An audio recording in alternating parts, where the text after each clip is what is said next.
Assalamualaikum warahmatullahi wabarakatuh. Jumpa kembali di channel Studio Arteri. Pada kesempatan kali ini kita kembali bertemu dalam segmen Bertauhid Itum Boys. Tapi sebelum kita lanjut, mari simak intro berikut ini.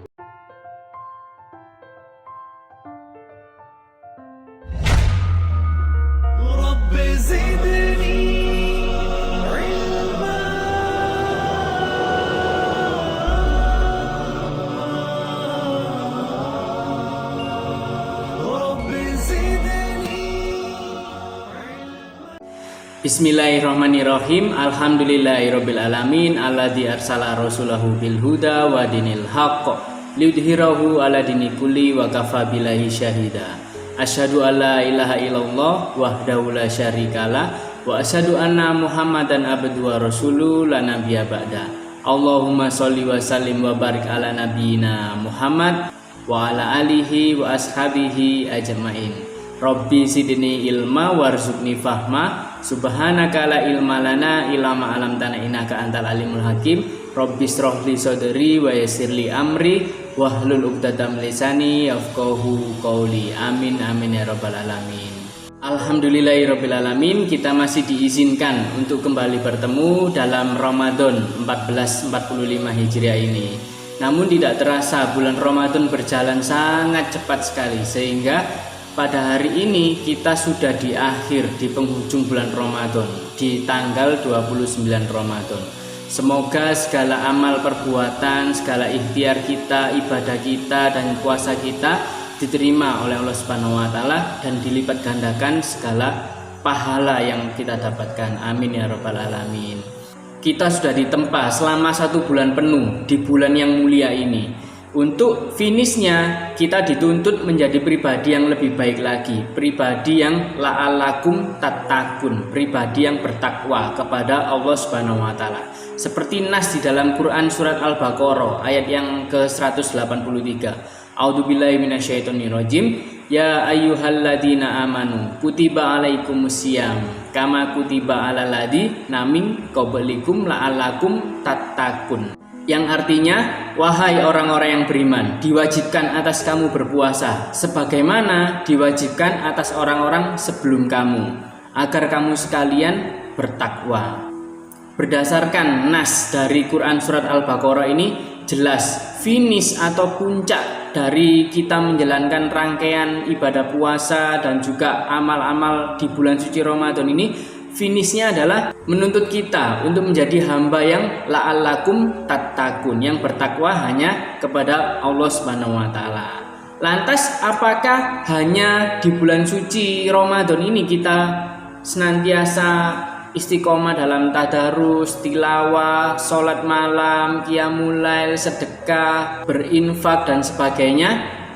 Jelas tidak, karena Ramadan ini memang menempa kita, menggembleng kita untuk menjadi pribadi yang jauh lebih baik dari sebelumnya. Tapi kita harus tetap istiqomah dalam menjalankan segala rangkaian amal ibadah yang sudah baik selama bulan Ramadan ini. Kita harus bisa mempertahankannya. Meskipun kita sudah ditinggalkan oleh bulan Ramadan, tapi kita harus tetap berusaha istiqomah agar segala amal perbuatan yang sudah baik kita tetap terus menjalankan meski itu di luar bulan suci Ramadan. Subhanallah, di luar sana terdengar suara hujan ya. Insya Allah ini adalah penutup Ramadan yang sangat diberkahi, karena kita tahu bahwasanya hujan adalah simbol keberkahan dari Allah Subhanahu wa Ta'ala. Allahumma shoyiban nafi'an, ya Allah berikanlah kami hujan yang bermanfaat. Kembali lagi ke pembahasan kita ya. Ngomong-ngomong soal istiqomah dalam kebaikan, sesungguhnya setiap manusia itu diberikan potensi untuk berbuat baik oleh Allah Subhanahu wa Ta'ala. Ini yang kita sebut dengan sunatullah atau ketetapan Allah Subhanahu wa Ta'ala. Karena berdasarkan nas dari hadis Rasulullah Shallallahu Alaihi Wasallam, hadisnya riwayat Muslim dan ini sahih. Rasulullah Shallallahu Alaihi Wasallam bersabda, sesungguhnya di dalam tubuh manusia ini terdapat segumpal daging. Apabila daging itu baik, maka baiklah seluruh tubuh manusia. Dan apabila daging itu buruk, maka buruk pula seluruh tubuh manusia. Ketahuilah, daging itu disebut al-qalb, alias jantung hati, hati kita. Hati manusia itu diciptakan sangat luar biasa sekali, Masya Allah sekali. Dan ini tidak dimiliki oleh makhluk-makhluknya Allah yang lain. Ini yang membuat manusia ini menjadi salah satu makhluk yang mulia, yang paling mulia ciptaan Allah Subhanahu wa Ta'ala. Karena kita mempunyai hati, kita bisa lebih baik dari malaikat, atau pula bisa lebih buruk dari hewan atau binatang. Seperti nas hadis tadi ya, kalau hatinya baik maka baiklah perbuatan kita, kalau hatinya buruk maka buruklah perbuatan kita.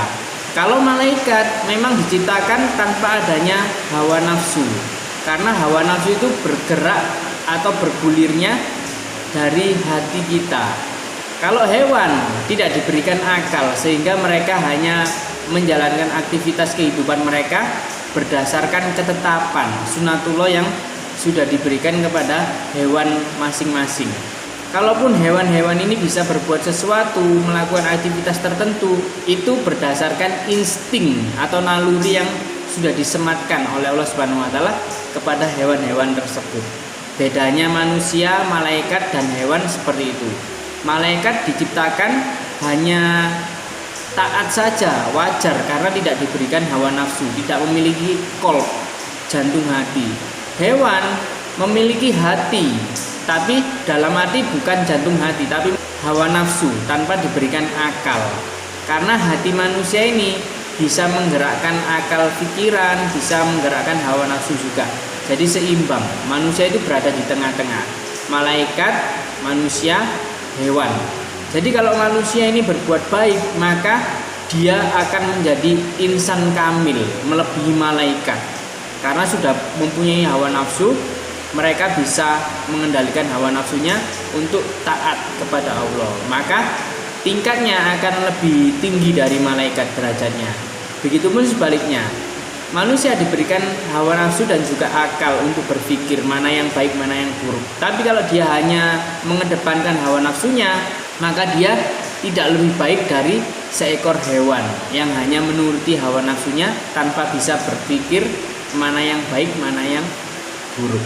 Inilah yang membuat manusia ini menjadi makhluk yang paling sempurna, makhluk yang mulia ciptaan Allah Subhanahu wa Ta'ala. Karena kita bisa berkehendak bebas, bisa melakukan kebaikan maupun keburukan tergantung diri kita.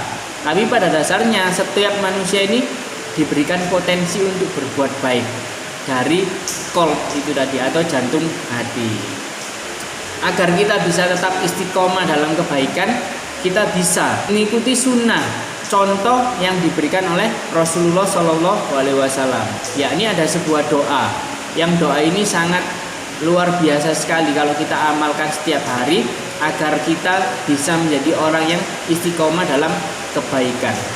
Lafaz doanya adalah Ya muqallibal qulub sabit qalbi ala dinik. Artinya, wahai zat yang maha membolak-balikan hati, tetapkanlah qalb, jantung hati kami, ala dinik, pada agamamu yang lurus, agamamu yang benar. Berbicara tentang agama yang benar, jelas Islam yang dimaksud. Karena sesuai dengan nas di dalam Al-Quran, tepatnya Quran surat Ali Imran ayat ke-19 yang berbunyi, A'udzubillahi minasyaitonirrajim, inna dina indallahil Islam. Sesungguhnya agama di sisi Allah adalah Islam. Jadi kalau ada agama-agama lain di luar Islam, itu sudah pasti buatan manusia, hanya untuk kepentingan politik, kepentingan tertentu demi tujuan duniawi pastinya. Dari sini kita ketahui bahwasanya setiap nabi dan rasul yang diutus ke muka bumi ini pasti mendakwakan tauhid la ilaha illallah sejak zamannya Nabi Adam alaihissalam hingga zamannya Nabi Muhammad sallallahu alaihi wasallam sebagai khatamul anbiya dan sayyidul mursalin. Itu dakwanya sama, menyebarkan agama Islam. Karena Islam sendiri ini berarti berserah diri, menyerahkan diri kita untuk beribadah untuk menghamba hanya kepada Rabb semesta alam, Allah Azza wa Jalla. Ini sudah jelas bahwa agama di sisi Allah adalah Islam berdasarkan nas dari Quran surat Ali Imran ayat ke-19 tadi.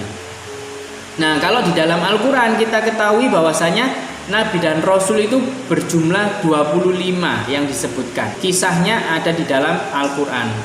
Tapi jika kita melihat berdasarkan nas dari hadis, jumlah Nabi dan Rasul itu sangat banyak sekali.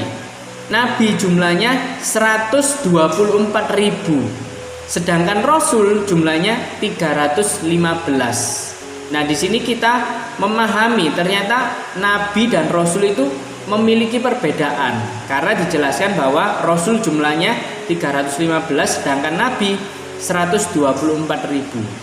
Sekarang kita bahas sedikit perbedaan antara Nabi dan Rasul. Sudah kita ketahui bahwasanya Rasul jumlahnya 315 sedangkan Nabi 124.000. Nah, perbedaannya ini lebih ke arah tugas dan beban amanah yang diberikan Allah Subhanahu wa taala kepada mereka. Kalau Nabi ini bertugas hanya mengawal syariat yang sudah ada. Syariat yang sudah ditetapkan Allah Subhanahu wa taala itu dikawal terus agar umatnya senantiasa menjalankan syariat itu dengan baik, dengan sebagaimana mestinya. Sedangkan Rasul tugasnya ini bisa dibilang lebih berat. Selain mengawal umatnya untuk menjalankan syariat yang sudah ada, Rasul ini biasanya diberikan syariat tambahan, syariat baru. Bisa jadi ada penambahan syariat, bisa juga ada pengurangan syariat. Jadi syariat ini disesuaikan lagi dengan zamannya. Itu adalah tugasnya seorang Rasul. Di sini kita sudah bisa memahami perbedaan antara Nabi dan Rasul beserta tugasnya.